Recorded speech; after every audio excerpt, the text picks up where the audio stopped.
Поплавени подрумски простори, стамбени и деловни објекти на повеќе локации во градот се евидентирани по вчерашното силно невреме што го зафати Куманово. Надлежните служби информираат дека интервенциите навремено се завршени, состојбата е стабилизирана, но граѓаните повторно предупредуваат дека при секој пороен дожд се повторуваат истите проблеми. До 8 часот утрово измерени се 32 литра на метар квадратен во градот. Според информациите од Центарот за управување со кризи, на улицата Моша Пијаде биле поплавени подрумски простории кои се користат за живење со пријавена материјална штета. Навлегување на вода во подрумите имало и во објекти на булеварот Октомвриска револуција, улицата Бајрам Шабани, булеварот Трета Македонска, каде што водата достигнала висина до околу 1 метар, поплави на улиците Веселин Маслеша, Гоце Делчев и 11 октомври. На терен интервенирале екипите на територијалната противпожарна единица Куманово, јавните надлежни предпријатија, Центарот за управување со кризи, ЕВН, кои извршиле испомпување на водата и расчистување на поплавените локации во градот. Во текот на ноќта екипите на јавното предпријатие Чистота и Зеленило извршија машинско миење на улиците и булеварите низ градот со цел отстранување на наносите и нечистотиите што останаа по обилните врнежи. Активностите за расчистување и одржување на јавните површини продолжуваат и во текот на денот, објави градоначалникот Максим Димитриевски. Инаку општина Куманово ги известува граѓаните кои претрпеле штета по обилните врнежи од дожд во текот на вчерашниот ден да поднесат барање до Комисијата за процена на вредноста на штетата од природни несреќи и други непогоди во архивата на општина Куманово најдоцна до 10 јули.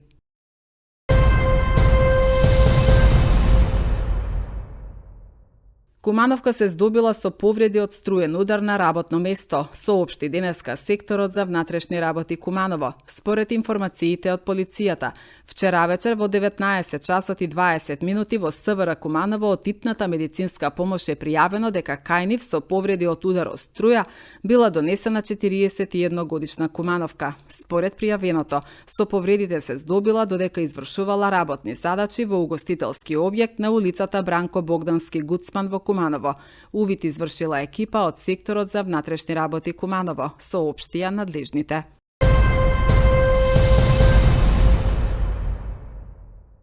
За 30% повисоки сметки за услугите за собирање и транспортирање на комунален отпад ќе плаќаат граѓаните на Куманово. Одлуката ја донесе мнозинството на вчерашната седница на Советот на општината. Зголемувањето на цените на услугите на јавното предпријатие Чистота и Зеленило го образложи ВД директорот Сашо Томиќ. Дел од советниците се согласија дека предпријатието има потреба од поголеми приходи заради повеќе причини, но сметаа дека зголемувањето на цените на услугите ќе падне на товар на редовните плаќачи. Други пак сметаа дека градот никогаш досега не бил понечист. Тие цени се следниве. За стамбен простор изнесување на отпад физички лица 5,85 денари метар квадратен. Изнесување на отпад физички лица надвор од граđен район 3,9 денари метар квадратен. Дворно место изнесување отпад физички лица 0,39 денари метар квадратен. За изнесување на отпад физички лица надвор од граđен район не наплаќуваме за таа услуга деловен простор. Изнесување на отпад правни лица 16,25 денари метар квадратен, изнесување на отпад производни субјекти 2,86, деловен простор и индустријска зона Речица, изнесување на отпад за непроизводни правни субјекти во таа индустријска зона 5,72 денари метар квадратен, изнесување на отпад производни субјекти во индустријска зона 2,86. Дворно место изнесување на отпад правни лица 0,65 денари. Од една страна имате апсолутна економска оправданост на оваа одлука. Згодемени се минималната плата ви е згодемена неколку пати, неколку пати до сега. Трошоците за функционирање, за набавка на материјали исто така ви се многу згодемени, што ја прави ова одлука оправдана и тоа е еден голем аргумент за.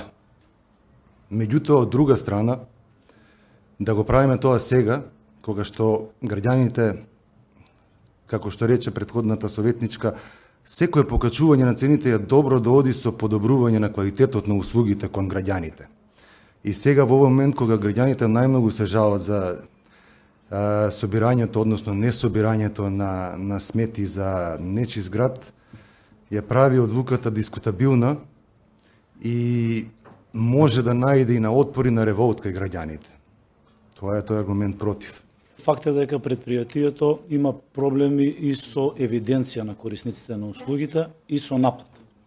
Мислам дека претходната советничка кажа дека ќе удри по секој граѓанин, ја мислам дека ќе удри по џебот на граѓаните што плаќаат.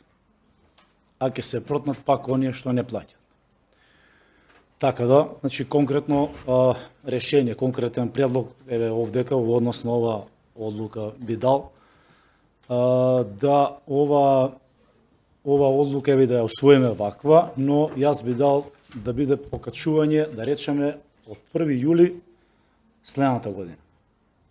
И сега, прашањето ако биде зошто, ако успеете да ги подобрите евиденцијата, знаем, имаме, ајде да не кажеме на број колку згради во минатиот период изградени, скоро 70-80% се полни, а наплатата е со 10-20% од тие што вие го изфрлувате сметот за сите, така. И сега тие, зошто да не ја платат таа услуга, едноставно сите да бидеме равноправни, сите да учествуваме во ова покачување и да си го плаќаме тоа што ни се сервисира. Ревизорскиот извештај покажува многу долгови кон вработените, кои не се со години сервисирани, што значи дека не е само УЈП.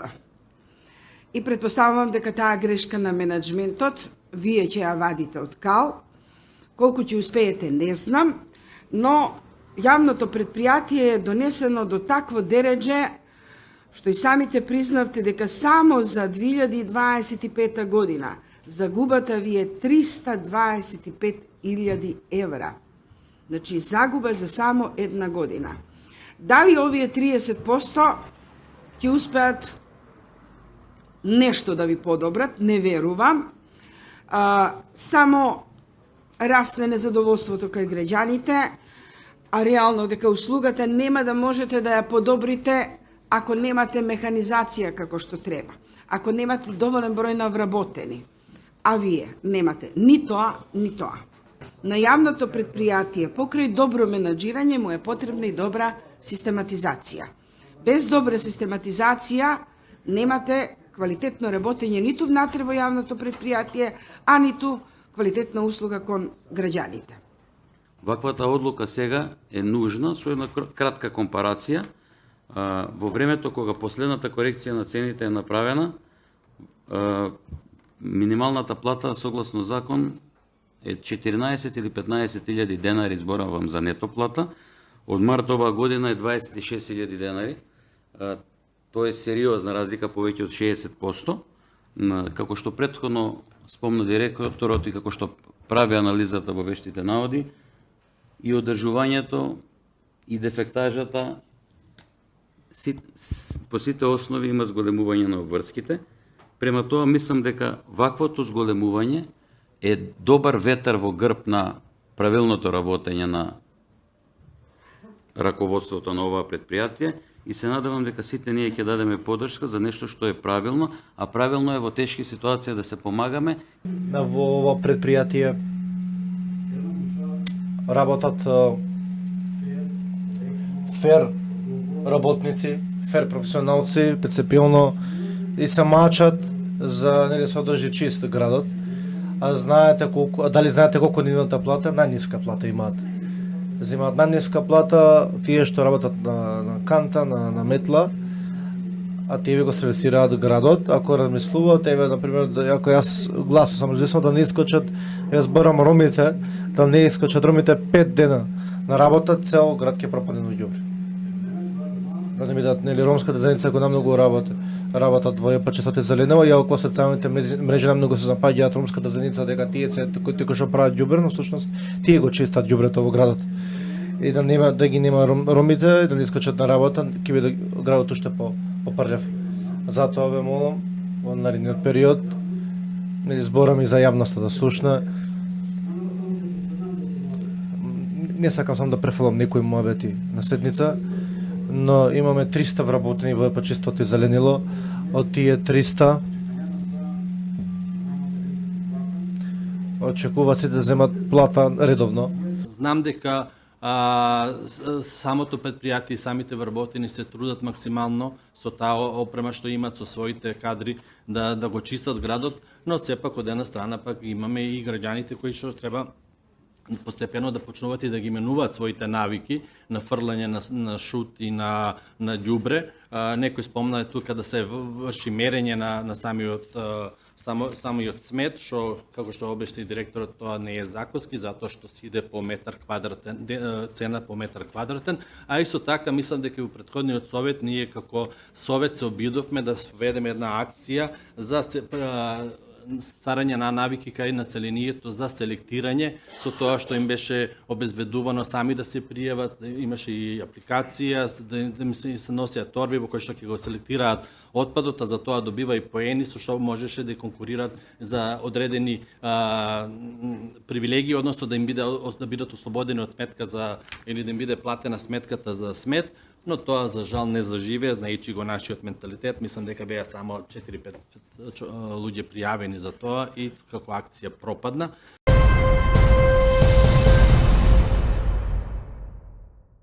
Граѓаните на Куманово заслужуваат јасен и искрен одговор зошто се укинува бесплатниот јавен превоз, кажа на денешната пресконференција председателот на општинската организација на СДСМ Куманово Дарко Ристовски, потенцирајќи дека кумановци заслужуваат транспарентност, отчетност и честен однос. Речиси 4 години оваа мерка беше представувана како голем успех на локалната власт и личен успех на градоначалникот Димитриевски. Денеска, кога бесплатниот превоз се укинува, владее молк. Бараме градоначалникот јавно да им одговори на граѓаните. Зошто се укинува бесплатниот јавен превоз? Дали причината е недостаток на средства или пак ова одлука е производ на недоразбирање во коалицијата Знам ДПМН. Градоначалникот не смее да се крие зад одлуките на Советот. Граѓаните на Куманово знаат кој ја води општината и кој носи политичка одговорност. Кога мерката се промовираше, заслугите градоначалникот јавно ги превземаше. Денеска, кога истата се откинува, јавноста очекува исто така јасна одговорност и конкретен одговор. Кумановци заслужуваат транспарентност, отчетност и честен однос.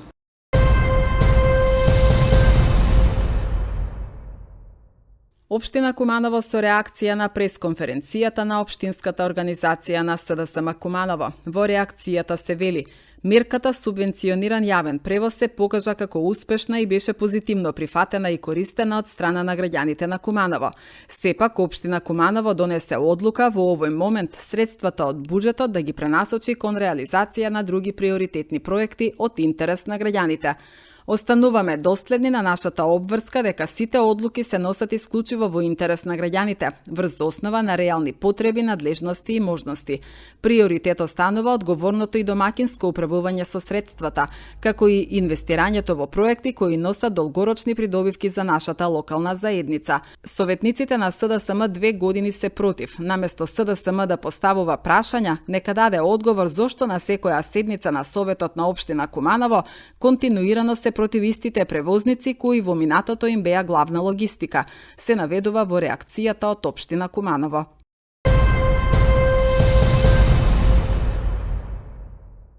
Во Куманово денеска се одржа регионален форум на Североисточниот плански регион за одржлив третман на биоотпадот во рамки на проектот Нула биоотпад, системски промени во партнерство со граѓаните.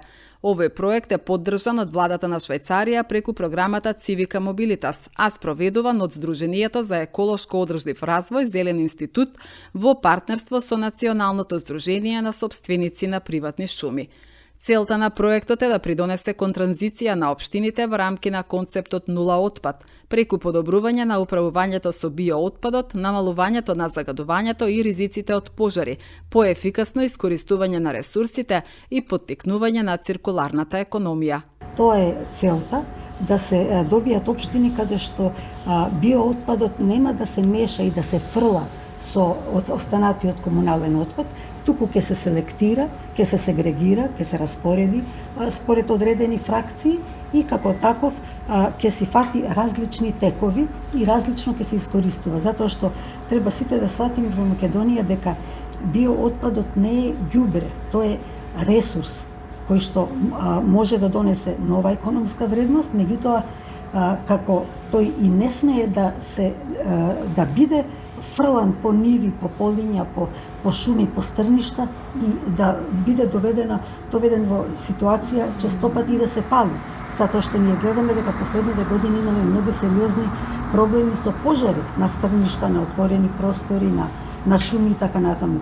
А тоа што гори е најчесто биоотпадот. Откако е направено ова базично истражување, што го работеше, велам, тим на експерти, тие наши првични сознанија сакаме да ги продискутираме на форуми, на регионални форуми, на планските региони, за да може директно со оние чинители кои што го создаваат или кои што се заинтересирани да го користат, а секако и општините, кои што мора да се справат со овој проблем според закон, да продискутираме кој е најдобриот начин како кои текови од биоотпад како да се третираат. Проценето е дека има најмалку 40.000 тони годишно. Тоа е најмалку.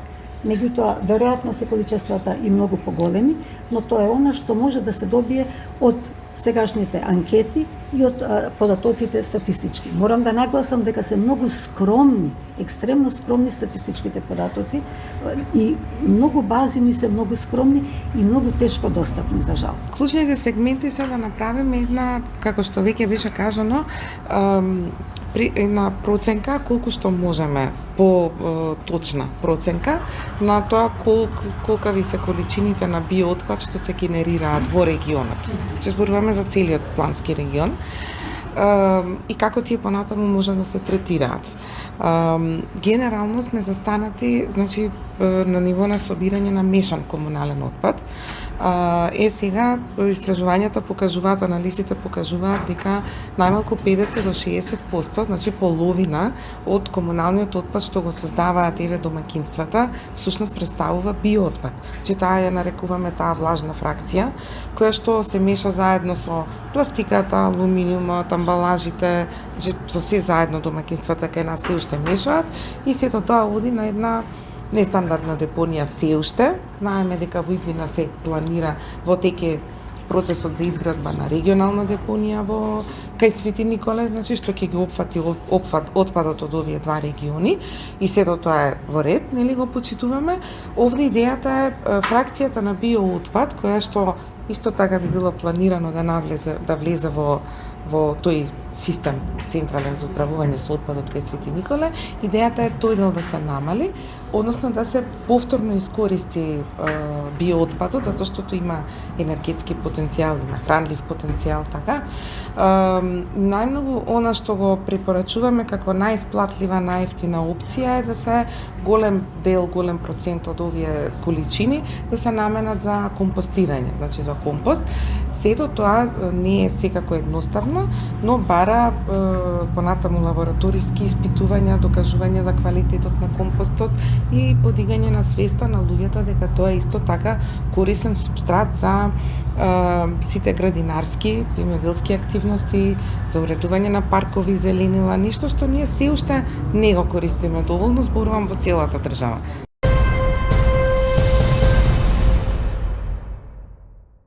Македонскиот и српскиот министер за внатрешни работи Панче Тошковски и Ивица Дачеќ вчера од граничниот премин Табановце ја стартуваа заедничката летна кампања Вози одморен. Би ги замолил сите оние кои што, особено во рамки на овие жешки летни денови, управуваат моторно возило, да возат одморени, да прават паузи по 15 на минути на секој 2 часа минимум, да доволно конзумираат вода во рамки на, особено во рамки на најтоплите сати во текот на денот, да ги почитуваат сообраќајните правила, особено да ја почитуваат брзината, која што е пропишена во рамки на регулативите во Македонија.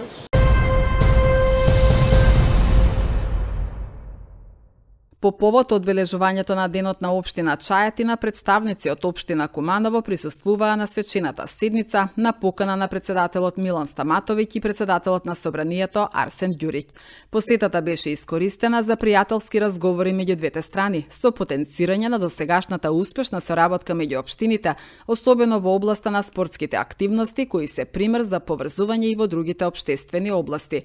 Покрај на спортски план, каде веќе отпочната соработката со кумановските научните клубови. Во наредниот период ќе следува интензивирање на соработката за прекугранична соработка и други сегменти кои се од взаемен интерес на двете збратимени општини, информираат од општина Куманово.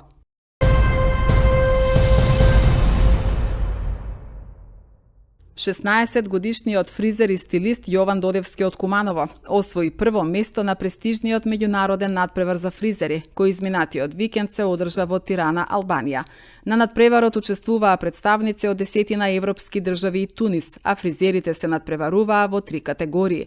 Во силна конкуренција, Додевски го освои првото место во категоријата фристайл, а престижното признание му беше доделено со одлука на стручното жири. Покрај талентот за успех во оваа професија потребни се љубов, посветеност, вера, упорност и силна желба постојано да се напредува, истакнува Додевски. Младиот Јован на секој клиент му пристапува со максимална сериозност и професионалност во Доде Бербер студио.